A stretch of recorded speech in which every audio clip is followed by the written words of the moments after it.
ব্যতিক্রমী অনুষ্ঠান আমরা এখানে দেখতে পেলাম এই অষ্টপ্রহর হরিনাম সংকীর্তনে আমাদের এই কাটানালা এলাকায়। তো এত বড় একটা উৎসব আয়োজন হলো, প্রায় 10 থেকে 12 হাজার মানুষ এখানে আমরা সমবেত দেখলাম বিগত 2-3 দিনে।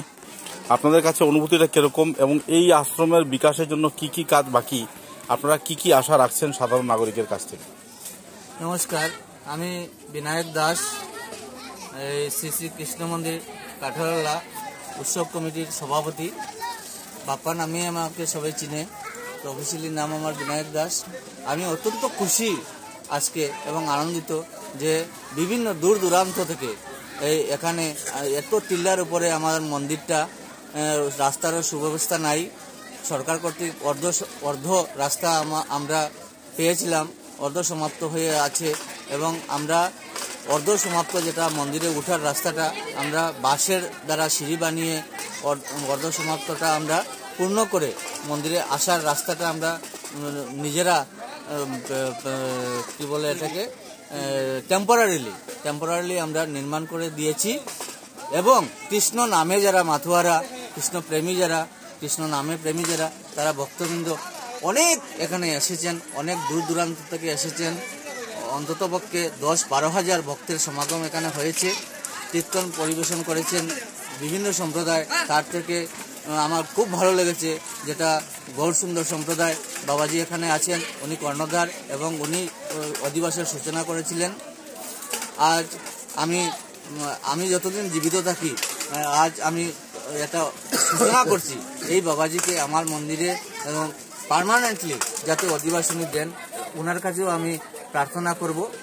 খুব ভালো লেগেছে, পাড়ার মানুষও আমাকে বলেছে এই বাবাজির কথাবার্তা এবং গান বাজনা খুব ভালো লাগছে। আর আমাদের এই উঁচু টিল্লায় জলের ব্যবস্থা খুব ভালো নেই।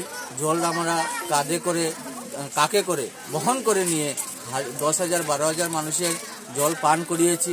সরকার কর্তৃক বা কোনো ব্যবস্থা আমরা পাইনি। আমরা নিজেরাই কাঁধে করে মহিলারা এবং আমরা পুরুষরা সবাই মিলে জল উঠিয়েছি। এবং কিছু সময় আমরা মোটর লাগিয়েছিলাম, মোটরেরও কারেন্টেরও আমাদের সুব্যবস্থা নাই। আধা ঘন্টা কারেন্ট থাকে, আধা ঘন্টা নাই, এটাও একটা প্রবলেম আছে। তাই আমরা নিজের হাতে করে জল বহন করে নিয়ে আসতে হচ্ছে। তাই সরকারের কাছে আমার একটা বিশেষ অনুরোধ যে আমরা যে এত একটা এখানে পরিবারও আছে অনেক, অন্ততপক্ষে এখানে 150-200টা ফ্যামিলি আছে।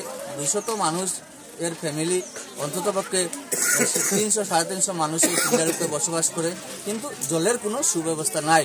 নিচে থেকে জল বহন করে নিয়ে এসে ওরা প্রতিনিয়ত জল পান করছে এবং ব্যবহার করছে। তাই আমি সরকারের কাছে আজকে এই নিউজ চ্যানেলের মধ্যে আর্জি জানাচ্ছি যে অতি সত্বর যাতে আমাদের এই টিল্লার উপরে একটা জলের সুব্যবস্থা করে দিন আপনারা। আমরা জানি জল মিশন প্রকল্প যেটা 2024-এ সমাপ্ত হওয়ার কথা, কিন্তু আজ অবধি আমার এরিয়াতে জলের একটা পাইপও লাগেনি, কোনো ট্যাপও লাগেনি। তাই এটা একটা বিফলতা আমি বুঝতে পারছি যে জল মিশন প্রকল্প যেটা, এটা একটা বিফলতা এখানে পরিলক্ষিত হচ্ছে, সেটা আমি অনুভব করছি।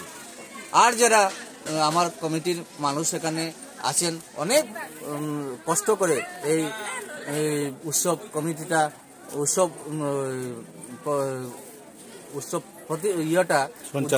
উদযাপন করেছেন, তাদেরকে আমি অসংখ্য ধন্যবাদ জ্ঞাপন করছি। আমার কমিটির ভক্তবৃন্দরা, কমিটির সদস্যরা যারা আছেন, তাদেরকে আমি অসংখ্য ধন্যবাদ জ্ঞাপন করছি। এবং যারা দূর দূরান্ত থেকে আমাদের সহযোগিতায় এবং সাহায্য করেছেন, আমাদের অন্তরের অন্তঃস্থল থেকে তাদেরকে অসংখ্য ধন্যবাদ জ্ঞাপন করছি। ভগবান যেন ওদের মঙ্গল করুন এবং ওরা যেন সুস্বাস্থ্য এবং সুদীর্ঘ জীবন আমাদেরকে সাহায্য করতে পারে, এই কামনা করি। পূর্ণা অনুষ্ঠানে যেটাকে আমরা দধিবাণ্ড বলে থাকি, সমাপ্তি অনুষ্ঠান যেটা অতি সুন্দর হয়েছে। গৌরসুন্দর বাবাজি, কর্ণধার সচ্চিদানন্দ বাবাজি ওনার নাম, উনি খুব সুন্দরভাবে বিভিন্ন চিন্তাধারার মাধ্যমে, বিভিন্ন ভাষার মাধ্যমে আমাদেরকে বুঝিয়ে দিয়েছেন যে গোবিন্দ নাম কি এবং গোবিন্দ নাম কেন নিতে হয়। খুব সুন্দরভাবে আমরা উপলব্ধি করেছি। অসংখ্য ধন্যবাদ ওনাকে যে আজকে এই জগতে, এই বিজ্ঞান সম্মতির জগতে, বিজ্ঞানের জগতে যে উনি বিজ্ঞানের সঙ্গে সম্মতি রেখে, সংযতা রেখে উনি কথাবার্তাগুলো বলেছেন, ওনাকেও আমি অসংখ্য ধন্যবাদ জ্ঞাপন করছি।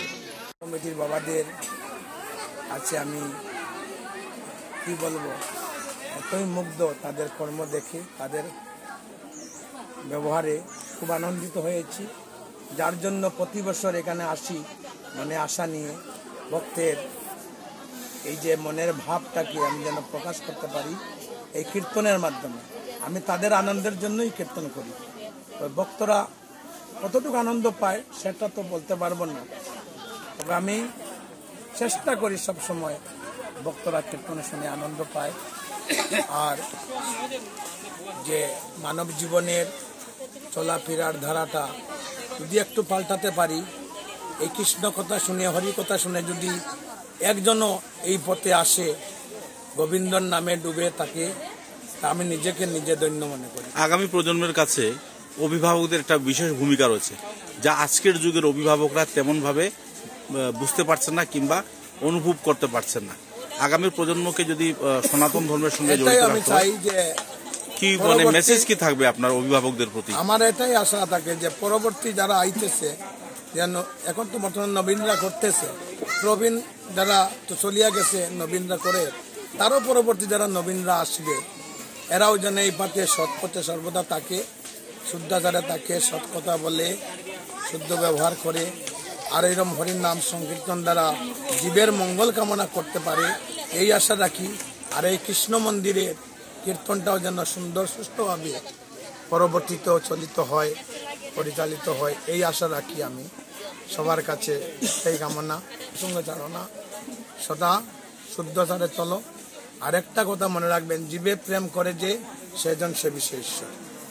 হ্যাঁ, জীবের প্রতি ভালোবাসা রাখলে গোবিন্দ সবার মনোবাসনা পূর্ণ করবেন। এই বলি আমাদেরকে, মায়েদেরকে, যে পরবর্তী যারা আসতেছে ছেলে মেয়েগুলো, এদেরকে সনাতনী শিক্ষা দেওয়ার জন্য, সৎ শিক্ষা দেওয়ার জন্য, শুদ্ধাচারে। এখন নিজের ব্যবহার নিজে ঠিক না করলে ছেলেরা শিখবে না, যার জন্য মা বাবাকেও শুধরাতে হবে আর সন্তানদেরকেও শুধরাতে হবে। নতুবা আমাদের যে সনাতন ধর্ম যেভাবে লুপ্ত হতে যাচ্ছে বাবা, সংসারে আর সনাতন ধর্ম বাঁচাতে পারবো কিনা সন্দেহ। সবাই এক হতে হবে, একতার সহিত চলতে হবে, তবেই আমাদের ধর্ম জয় করবে। নিতাই গৌর হরি বল। কৃষ্ণ। আজকে আমরা এখানে কীর্তন সমাপ্তি হয়েছে। 6 তারিখ আমাদের এখানে অধিবাস ছিল, 7 তারিখ কীর্তন এবং 8 তারিখ আজকে সমাপ্তি হয়েছে। আমরা এলাকার মানুষ খুব কষ্ট করে এখানে কীর্তন করি এবং এখানে অনেক উঁচু জায়গা এবং সবের আজকে সহযোগিতাতে আমরা কীর্তনটা করতে পারছি। 2 দিন 3 দিন থেকে আমাদের এখানে ঘুম নেই এবং আমরা তো এখানে জলেরও অসুবিধা, এরপরে এখানে সিঁড়িরও অসুবিধা অলরেডি আমাদের প্রেসিডেন্ট বলেছেন। এবং এখানে অনেক মানুষ আসে, অনেক জ্ঞানী বিচক্ষণ মানুষরা আসে, অনেক নেতারা আসে, আসার পরে ওনারা অনেক আশ্বাস দিয়ে যায়, কিন্তু যাওয়ার পরে কাজটা কোনো সাকসেস হয় না। একটা কাজ হয়েছে, অর্ধেক আশা করে রেখেছে এবং অর্ধেক আরও বাকি রয়েছে, সেটাও পূর্ণ হয় না। এবং আমরা এখানে যে বিধায়ক আমাদের বরখলার, ওনাকেও আমরা ইনভাইট করেছিলাম, আগেবারও করেছিলাম, এবারও করেছিলাম। উনি বলেছে আসবে আসবে, কিন্তু উনি আসেনি। ওনার জন্য আমরা অনেক কিছু প্রিপারেশন নিয়ে রেখেছিলাম, সেটাও তো উনি আসেনি এবং আসবে আসবে সেটা ফাইনাল জানায়নি যে আমরা আসতে পারবো না, শুধু আশ্বাস দিয়েছে।